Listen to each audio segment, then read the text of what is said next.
পাগলা কি চাইছে এখানে? চারিদিকে বন্দুকের গুলির শব্দ শুনি, হাহাকার শুনি মানুষের। আর কত রক্ত নিবি বল, আর কত রক্ত নিবি?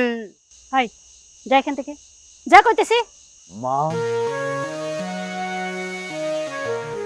এই বাংলার মা, কবে ওই শকুনরা আমার দেশ ছাড়বে?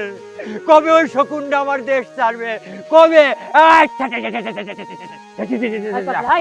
যাবে এখান থেকে, নাকি লাঠি নিয়ে আসবো?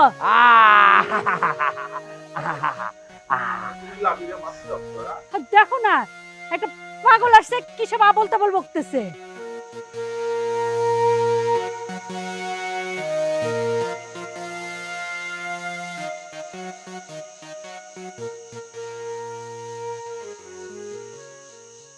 রশিদ,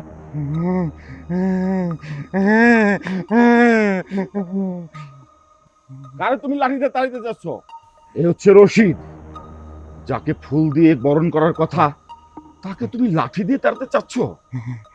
ছি ছি ছি ছি ছি ছি, ভীষণ অন্যায়, ভীষণ অন্যায়। হচ্ছে রশিদ, আমার সহযোদ্ধা।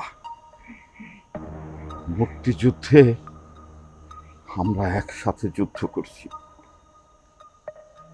ও দীর্ঘ 9 মাস যুদ্ধ করে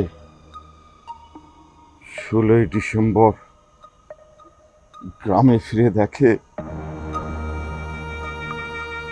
ওর বাড়ি ঘর সব আগুনে পুড়ে ছারখার হয়ে গেছে। প্রতিবেশীরা ওকে জানায় হানাদার বাহিনী রশিদের নববধূকে ঘরের ভেতর আটকে রেখে বাড়িতে আগুন দেয়। ঘরের সাথে নিষ্পাপ মেয়েটিও জ্বলে পুড়ে ছাই হয়ে যায়। এই কষ্ট সহ্য না করতে পেরে রশিদ অজ্ঞান হয়ে পড়ে।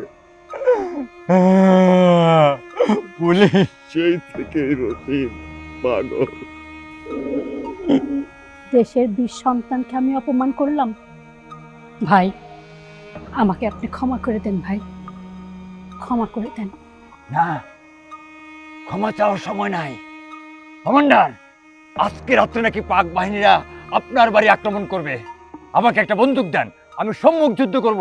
আমার দেশের একটি ধুলিকণাও তাদেরকে দেব না। রশিদ, আর টেনশন করিস না ভাই, আমরা বিজয় অর্জন করেছি। কি? আমরা বিজয় অর্জন করছি?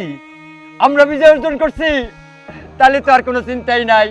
পুলিকে গিয়ে বলতে হবে আমরা বিজয় অর্জন করছি। পুলি, আমি আইতাছি। কমান্ডার চলুন। পুলি, আমি আইতাছি। পুলি, পুলি, আমি আইতাছি।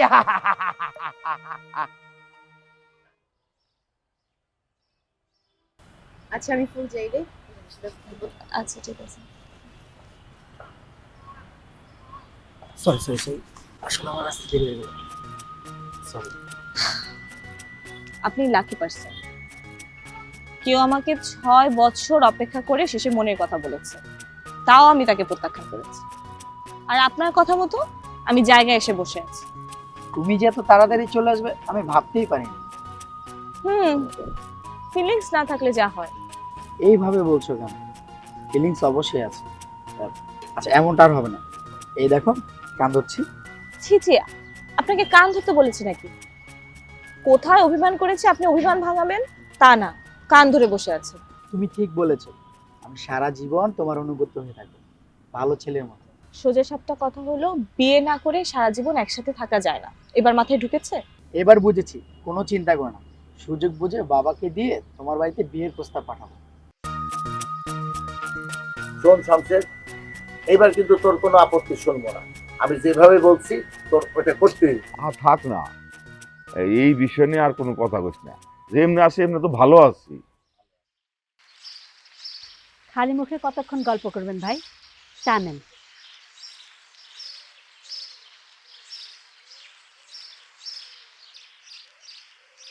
ভাবি, আমাদের সাথে একটু বসতে পারবেন? বসার কি দরকার ভাই? কি বলবেন বলেন আপনি। আরে দুলন, বসতে বসে বসো না, গুরুত্বপূর্ণ কথা দাঁড়ায় দাঁড়ায় শোনা ঠিক না। কি এমন গুরুত্বপূর্ণ কথা? তর্কা করা স্বভাবটা তোমার গেল না। ভাবি, ফুলের জন্য একটা ছেলে পাইছি কিন্তু।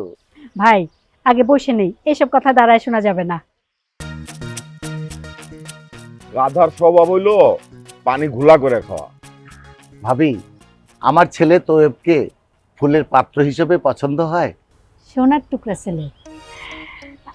আমার মত আছে, আপনার কি মত? আমার বন্ধুর ছেলে মানে আমার ছেলে, তারপরেও ফুল একবার জিজ্ঞেস করতে হবে। ফুল সংগ্রামী একটা মায়া, ওর মতামত ছাড়া আমি হাত হইতে পারবো না। ঠিক আছে ভাবি, আপনি ফুলের মতামত জেনে নেন, আমি 2-4 দিন পরে এসে জেনে যাব। ঠিক আছে?